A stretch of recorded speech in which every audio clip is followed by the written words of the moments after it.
Good morning, fellow Ambazonians. This is Capo Daniel. Today I want to come to you to update you about what is happening in our liberation struggle, especially with our prisoners of war. About 3 days ago, the Taraba 37, in case you don't know Taraba is a border between Ambazonia and Nigeria, around Cameroon side. You also have the Calabar, which is in the other side of the border in the Atlantic state. So you have the Taraba and then you have Calabar. These are two different places.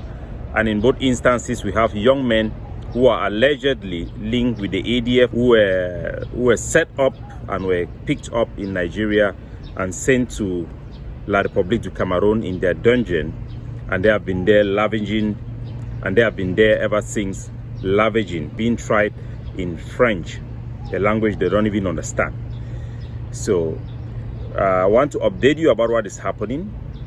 The Taraba 37 were allegedly the ARA is the defense group that Siseko was trying to set up in Nigeria, where young Ambazonians were recruited allegedly, and they were trained, and there were videos that were circulating on social media of them training, putting on black. They were called ARA, and due to some delay in financial transaction, those young men who became vulnerable, and they were picked up by the Nigerian military and later on transferred to Abuja and then to La République du Cameroon without any successful Ambazonian intervention. These young men have been, all who are alleged to have been linked with these issues have been sentenced 3 days ago. I've held up with the announcement because these were the group of the IG of Siseko and Yerima, so I had expected them to talk to our population about this major issue. But as I said, the revolution shall never be televised, but real revolutionary should be talking about the liberation movement. Those who stand for the people, who are fighting for the people, should be talking about these things, highlighting them and letting the family members and these individuals should know that we care and indeed we are fighting for them. If Akum Julius was killed, the first blood that was shed by the Cameroon government in this struggle, we still remember him today. We should also remember those who are in prison, one for all for one. So they have sentenced them. Congressman was sentenced by Paul Biya for 15 years imprisonment. Some were sentenced 12 years, 10 years in that average. So all of the 37 of them have been sentenced. These news have not been even talked about in SCBC, the SCBC channel.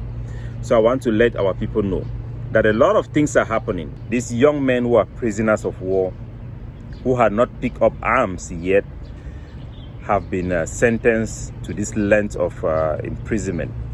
Our heart goes out to them, and I want to let them know that we shall not surrender, we shall fight, and we shall put them as priority. We have seen even in Ukraine, in modern warfare, states put the interest of political prisoners also as a priority, and they should know that we will not give up on them until they will achieve their freedom.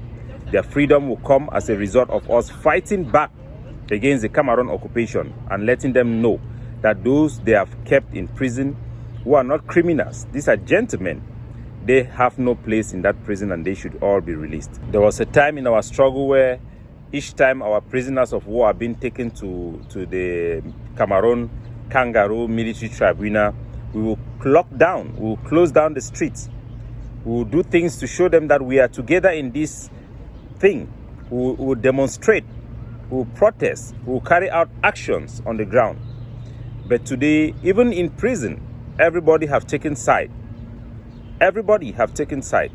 The various groups, the various organizations that were meant to reinforce the liberation war have become themselves the liberation war in the eyes of those who belong to those groups.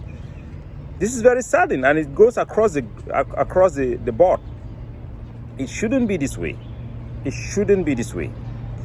So I'm sending this message to all of our people in Ground Zero and in the diaspora to wake up the spirit of Ambazonia in them, to put our country first. To put our country first. Today, Ambazonian televisions that Cameroon was fighting so hard to stop They no longer talk about the struggle. They are there focused on attacking the struggle. They no longer promote the struggle, but they are there promoting groups. We don't have diversity in opinion anymore. Anybody will get 18, either hold and say 18.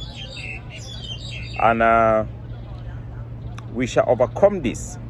For us to win this war, we must overcome this. We can overcome this. The key of our liberation lies in our collectiveness, our collectivity.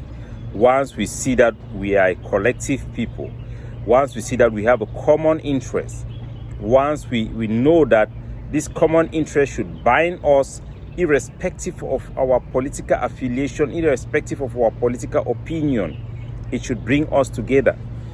We should never forget that.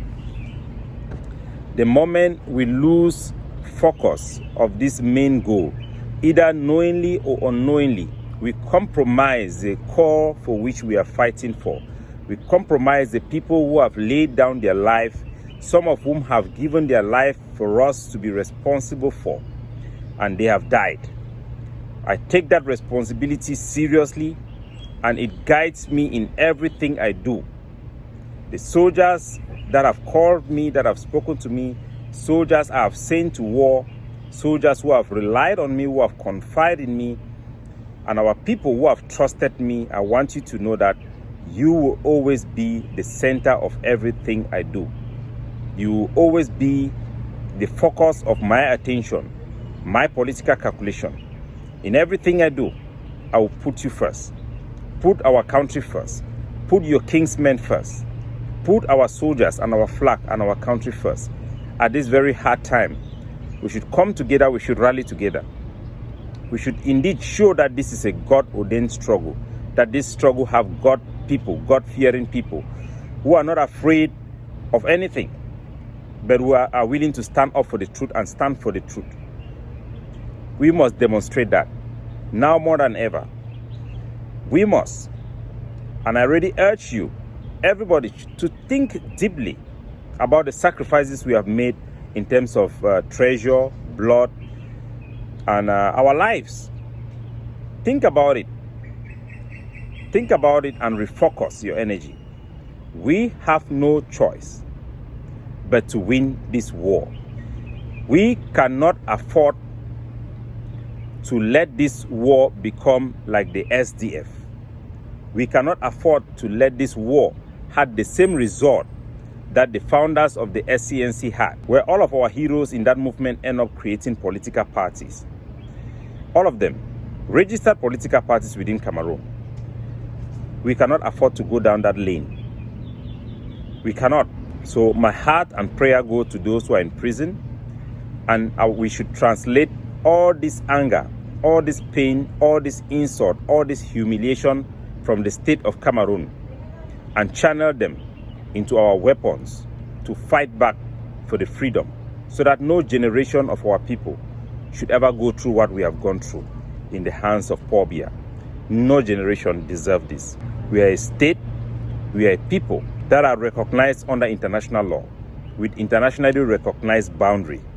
We have everything it got to free ourselves. Nothing should stop us from doing the right thing to free ourselves and our people, especially those who are in jail, those who are in refugee camps, and all Ambazonians who have no homeland. That should be our focus. God bless you all.